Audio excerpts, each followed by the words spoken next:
एक औरत अपने शौहर को मारना चाहती थी। वो इससे तंग थी। इसने अपनी एक मुर्गी फरोख्त की और इससे एक जहर की पुड़िया खरीदी।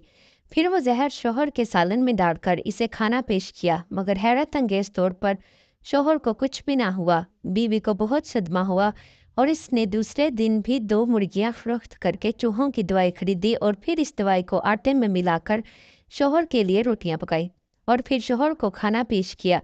लेकिन दूसरे दिन भी शौहर ने खाना खाया और इसे कुछ भी ना हुआ। औरत हैरान थी कि इसका शौहर इंसान है या फिर जिन।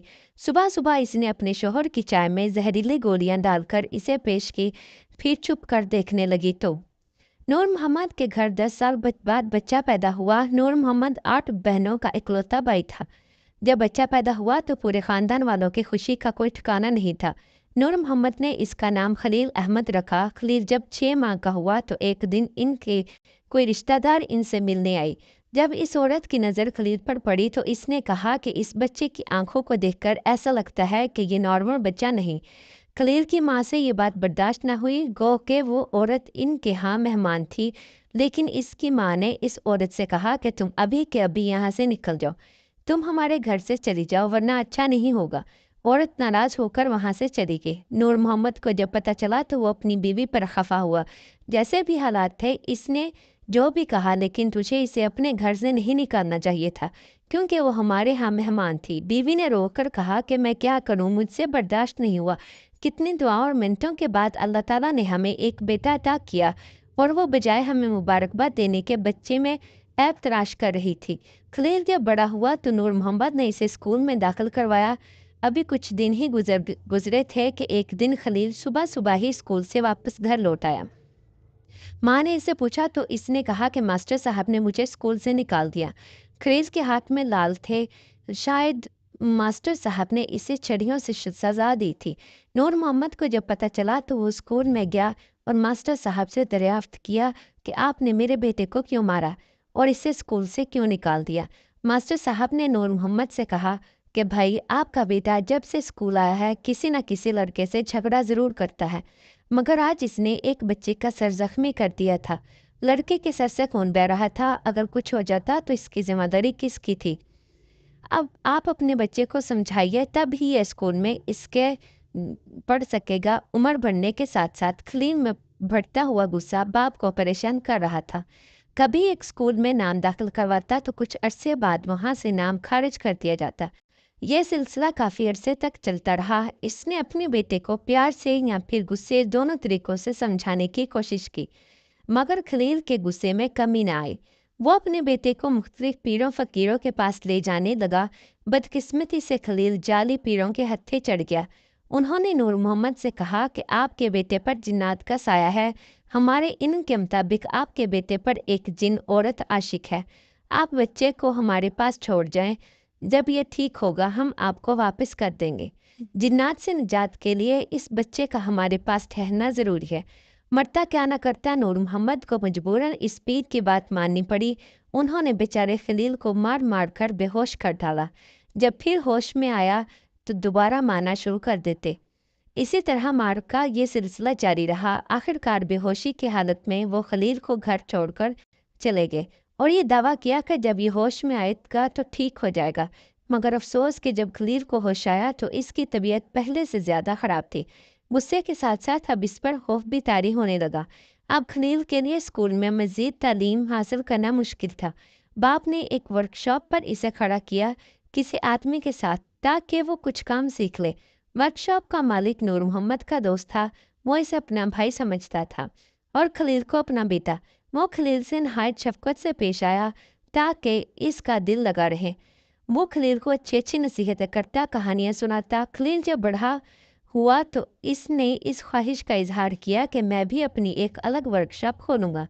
बाप के पास कुछ पैसा जमा था। इसने इन पैसों से खलील को एक नई वर्कशॉप बना कर दी जिसमें गाड़ियों की मरम्मत होती। खलील ने कुछ नौजवानों अपनी वर्कशॉप पर शागिर्द के तौर पर लगा दिए।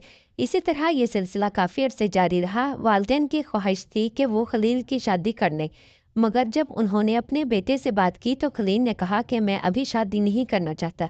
मुझे नहीं मालूम कि मेरी आने वाली बीवी कैसी होगी। अगर वो अच्छी ना हुई तो मेरी ज़िंदगी फिर से ख़राब हो सकती है। मुझे अपना माजी अच्छी तरह से याद है। मैं अपना माजी नहीं भुला सकता। मुझे याद है कि मैं कैसे पागलपन के दौरे पड़ते थे। बाप ने इससे कहा कि बेटा, इसलिए तो हम तुम्हारी शादी करना चाहते हैं। शेख साहब आपके वालिदैन के साथ दोस्त हैं। इसकी बेटी बहुत शरीफ लड़की है। दोनों की बचपन की दोस्ती अब रिश्तेदारों में बदल जाएगी और तुझे भी एक अच्छी हमसफ़र मिल जाएगी। महानूर वाकई एक अच्छी लड़की थी। इस्लामियत में मास्टर कर रखा था। एक प्राइवेट इदारे में टीचर थी। 2 महीने बाद खलील की मानूर से शादी हुई। शेख साहब ने खलील से कहा कि बेटा, ये मेरी इकलौती औलाद है, मुझे अपनी जान से प्यारी। मुझे उम्मीद है कि तुम इसका बहुत ख्याल रखोगे। एक बाप के लिए बेटी को घर से रुखसत करना कोई आम मामला नहीं और ये एक बाप के लिए मुश्किल मरहला है।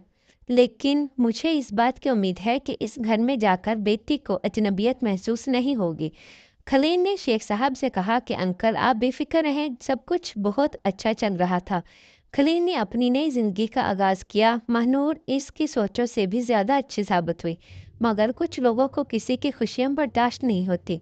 इलाके के कुछ लोग शेख साहब के मुखालिफ थे। वो शेख साहब को हर तरह से अजियत देना चाहते थे। इनके बड़े ने कहा कि अगर शेख को तकलीफ देनी है तो इसकी औलाद को तकलीफ दो। खलील को इसकी बीवी के मुतल्लक भड़काओ। जब तुम एक हंसता बसता घर बर्बाद करोगे तो शेख अंदर से टूट जाएगा। महानूर 6 माह की हामला थी जब कुछ लोगों ने खलील को इसकी बीवी के मुतल्लक भड़काने का मंसूबा बनाया। उन्होंने एक वीडियो एडिटर की मदद ली और मुख्तलिफ तस्वीरों को एडिट करके एक नाजीबा वीडियो बनाई। उन्होंने खलील को वीडियो दिखाकर कहा कि बज़ाहिर शरीफ लड़की कैसी है, ज़रा देखो। शेख ने तुझसे बहुत बड़ा धोखा किया। लड़के का किरदार तुझसे छुपाया गया। शादी से पहले इसके कई लड़कों से अफेयर थे। क्या पता इसके पेट में पलने वाला बच्चा तुम्हारा है या किसी और का। बस ये सुनना था कि खलील को गुस्सा आया। इसने इनके हाथ से मोबाइल लिया और इनको बहुत मारा।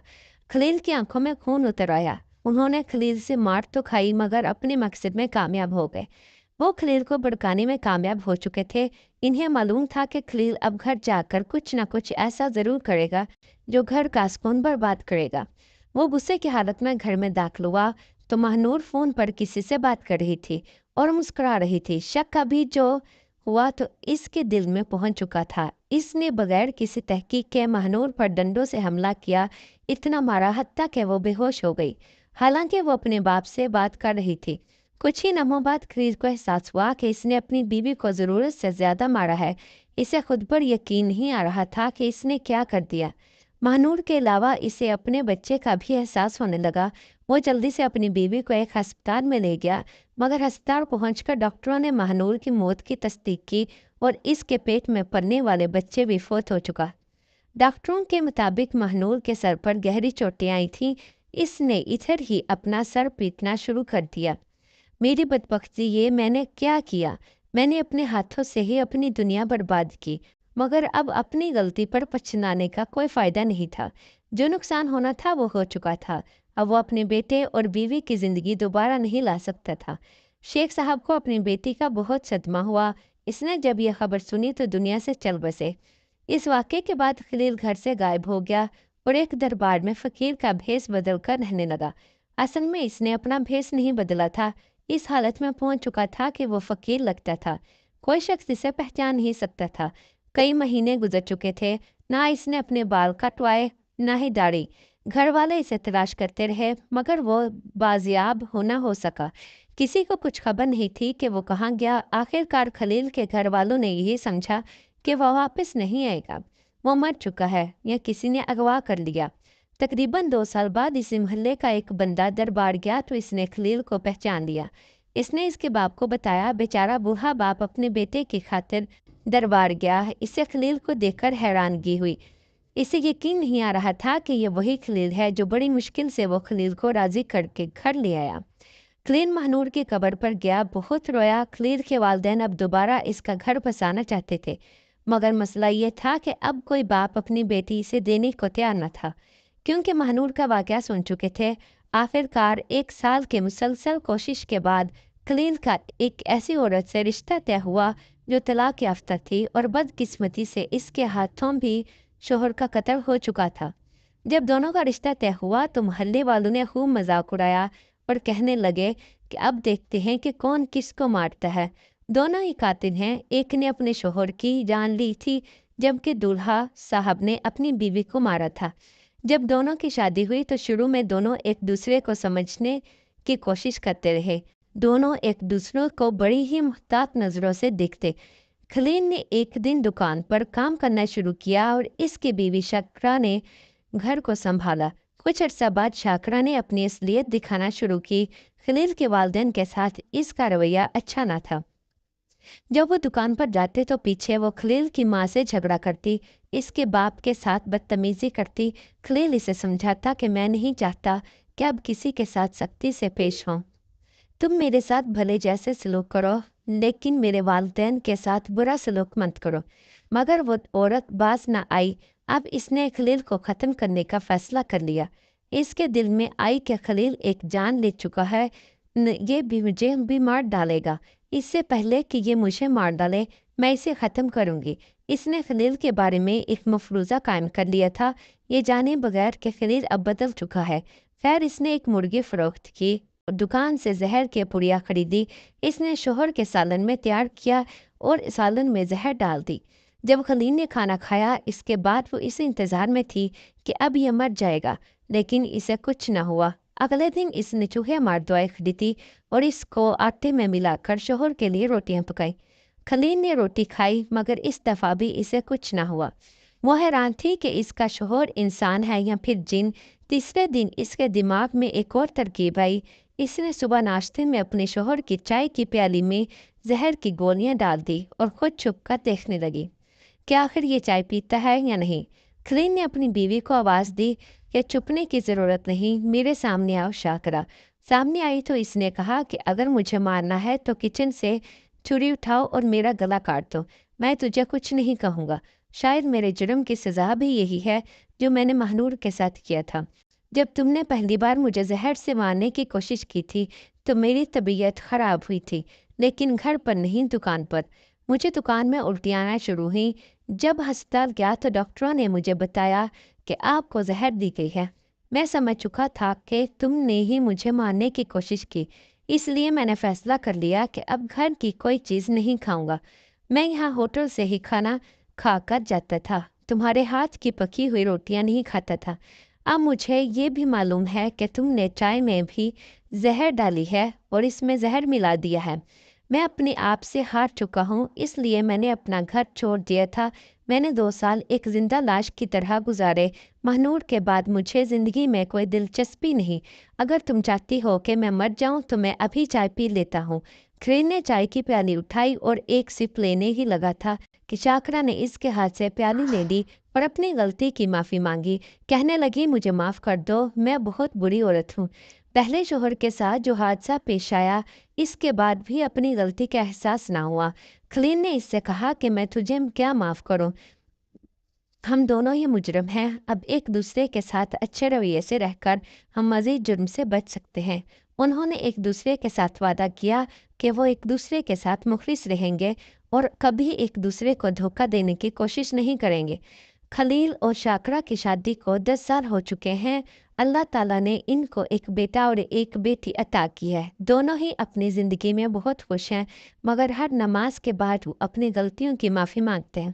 اللہ تعالیٰ سے اپنے گناہوں کی معافی مانگتے رہیں، اس امید کے ساتھ کہ اللہ تعالیٰ معاف کرنے والا ہے، وہ بہت غفور الرحیم ہے۔